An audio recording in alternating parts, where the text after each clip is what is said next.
So hi there, welcome to Boxing Media Hub. We're proudly sponsored by boxbets.co.uk and Falcon Contracting. I'm delighted to be joined by Mr. Conrad Cummings. How are you, sir? I'm good, thanks. How are you? I am very good, matey. I am very good. What's cracking with you at the moment? Everything, Paul. Very busy between my kids and work life and just juggling all the balls. But all's good. All's great, thank God. Bless you. That's all we can do, mate. That's all we can do. Can I ask you a personal question? Yeah.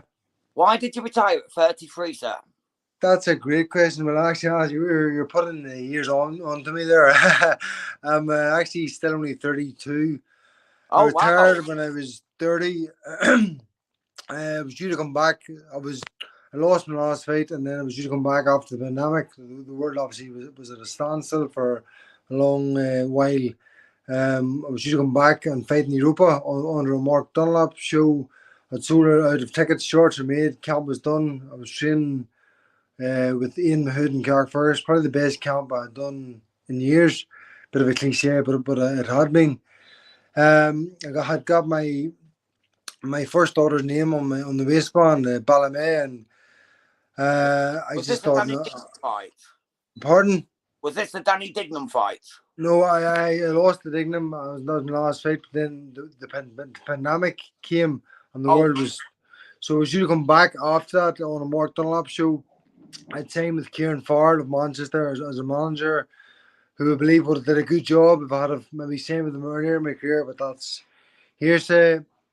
I was training with Ian Mahood in Carrickfergus. I was probably the best camp I had in years. I was flying. I was moving up to Superman middleweight. I'd struggled at middleweight, which was clear to be seen in my last couple of performances. But I walked away healthy with my faculties intact, and that was paramount. So that's why I done that.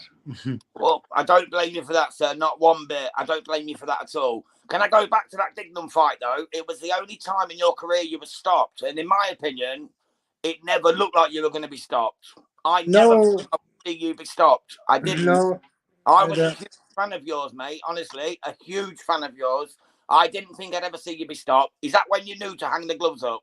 Well, like I hate digging up the past. 2018, that fight was a bad year for me in the ring and outside the ring. It just I think so many things got on top of me, and I hate crying and and. No, I know your history, mate. I've read. I had a bit of a troubled year that year. I would never bring it up on here, but believe me, I know you were going through some. It was a really, really bad year. So, and it was shown in the ring, and so I was the pandemic came for a great time for me personally because it stopped the world when I needed the time to reassess things, and I came back with a clear head, clear body, mind, soul, and I had a phenomenal camp, and at least I'm looking back happy now. My last, even though I didn't have the icing on the cake and get back in the ring, my last camp with Ian Mahood and Carrickfergus was the best I had in years, and I was in fantastic shape.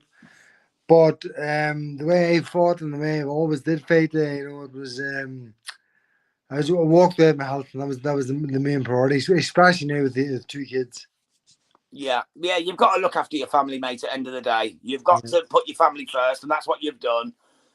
You're now training people, aren't you? You're now a trainer and just... So it's funny now, but it wasn't funny at the time when I like sort of retired from boxing. What's next then? Like the pot's in the back and the money all stops, and I was only still 30, and what's next? It felt like it was starting school again, primary school. It was like what's next? What way to go? So started doing one-to-one coaching just for like a few quid. And then I'm back down to Ian Mahood and Carrickfergus, my last coach who trained Zanto Kakechi, world champion, a friend of mine. And I started coaching fighters there. I now got my pro license. I haven't signed any fighters as we speak because I haven't time right now. So it's almost like I've got my test drive a cure, but I haven't bought a cure. If that makes sense. I haven't time to be in the gym and fight every day right now, but that's the end goal. Oh, that's fantastic, man. That's fantastic. Keep up the good work, brother. Keep up the good work. Like, can we go back to your debut where you fought against Andres Loginovs Yeah. and you won in a 4-rounder? How did that feel to get that first win in the pro You game? know what? It was a bit of an anticlimax, Paul, because I was a very high level amateur boxing, the World Series of Boxing, boxing barn all over the world. I And know. then I turned pro, and there was a lot of, I don't know if the pressure was put on by myself or whatever. I felt a lot of pressure, and it was almost like it was glad to see the first pro fight out of the way, if that makes sense. It was Yeah, of course. my second pro fight, my home debut in Odyssey. I was much more relaxed and I probably enjoyed it more, if that makes sense. Yeah, of course, mate. Yeah, you were a bit more at home. You felt a bit slicker. You got a more Slicker, a bit more your cooler, game. not Yeah, the because you anxiety were a was very gone. slick boxer, Conrad. You was a very, very slick boxer. Yeah, Like I thank say, you. you were one of my favourites, like Irish and European level, 100%. You Thank you. always bought it, mate. How No, I did it did. feel to be a 2-time WBA European middleweight champion? Yeah, it was no, it was good. It was number 13 in the world at one stage. There's one stage Billy Joe Saunders was calling me out. It was on the cusp of mega You'd knock fights. him out, man. You'd have knocked him out. Well, that was then maybe. Yeah, it was in good form. Then I was out of the ring for 14 months, changed managers, changed teams, and just couldn't really get back to the Conrad I once was. If that's Yeah, I was going to say, Conrad, do you believe, without the personal problems, mate, and I don't mean to say about personal problems because it's not my business or anyone else's, without them problems, do you think you'd have been a world champion? Because I do. 150%. Like Yeah, my first thank you. manager Barry McGuinn saying me not to be European champion. Do you know what I mean? You know, like he's saying me, Cole from George Taylor, Chantal Cameron. Are you getting the pot in there? So even though I had an amazing career, I probably underachieved because I definitely believe that the world title was in me once, 1,000,000%. But how everything takes you where you need to go in the end. Yeah, life deals the hand you're going to be dealt, and you Yeah, have to deal with it, don't you? yeah. I remember when you went 7-0. You know what I mean? You fought, was it Milandi where you had the draw? Was it I Milandi? thought Alfredo through Melli. my life the Celtic belt. Yeah, for the Celtic First time belt. headline. You both got a point off. Mainly was also undefeated, and I dropped him. I can remember this so clearly. I Dropped him in the dropped him, first. and I had a smug look on my face, and he clipped me after. And it didn't wobble me on, but it buzzed me a bit. So on. You knew he'd hit you. And then next thing, 2 or 3 rounds had passed, and I was sort of like, fuck me, I'm sort of losing the spirit. But then I pulled it What's back. going on here? I thought I definitely won the fight. One judge had me I had you by 2 7-3. points on that one. I had maybe 2 points. And one judge had me by 2. One judge had an even, and one judge had me losing me around. So I thought I won by 2, but Yeah, both had a point taken off, didn't you, as well? In that fight? it was. You for holding, which was crazy because he was hugging you up.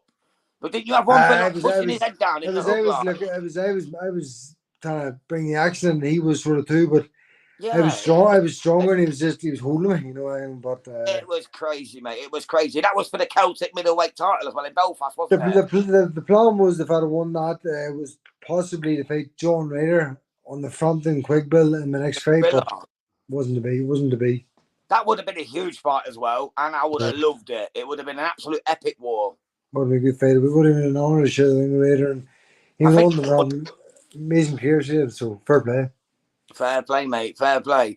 Right, I was going to ask you as well, Conrad. Who would you say at the minute is the most exciting prospect coming out of Northern Ireland? That's a good question. There's a few. I sparred this guy a few times at the end of my career, so it's hard to gauge. It was hard to gauge back then how good he was because I was probably maybe a wee bit on the way out. But I wouldn't say that. Lewis Crocker is a Lewis Crocker.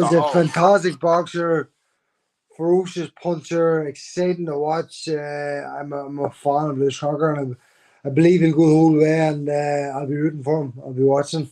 100% agree with that, mate. 100%, 100%, 100%. I remember sparring him before the Dignam fight, and I was a middleweight and he was a welterweight. And I think I had maybe 20 fight or 21 fights in as a seasoned pros, European champion the fight before.